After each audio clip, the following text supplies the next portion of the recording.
But so you were directly involved in the case, Yes. in the Teo Beng Hock case. What is your personal opinion on the findings?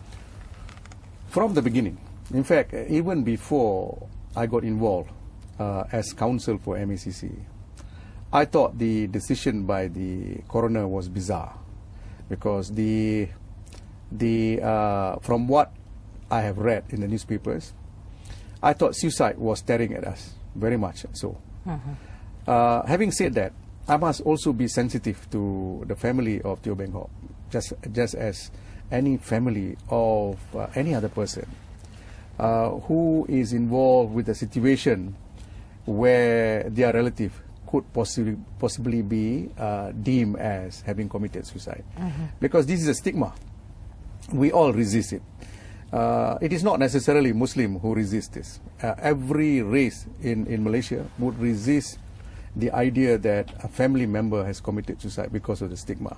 Across all communities. Across all communities, and especially so among Muslims, because the Muslims believe that their religion reject persons of that sort who commit suicide as being outside of the religion, not even a Muslim.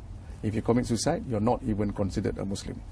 It is a very serious thing. But as you correctly pointed out, it is across the board. All races in Malaysia would resist that.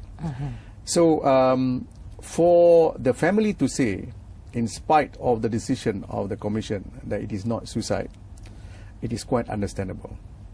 But what is not understandable is parties who are professionals, who participated in the commission, for instance the Bar Council and others like-minded persons.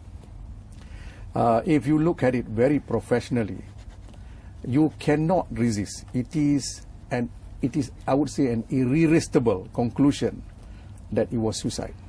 Now, suicide conclusion here is not based merely on evidence of individuals, because there's hardly anyone, in fact there's no one who saw how Teo Beng Hock got to the window and how he exited through the window. It is all scientific evidence. No witnesses. No witnesses for forensic pathology. And why I say it is irresistible is because you have 5 pathologists who gave evidence, 3 from local sources, very eminent pathologists, 2 from overseas, including Professor Venezis. Professor Venezis is from London, who is well known, who's so well known as a pathologist. He conducted the post-mortem examination of Princess Diana, for instance. And when the King's Cross fire took place in the tube station, he was, in fact, the leading person who undertook the examination of all the dead bodies, identification, and so on. The other person from overseas, of course, Dr. Pontip from Thailand, who became such a controversy in the inquest as well as at the RCI. But she was proven wrong.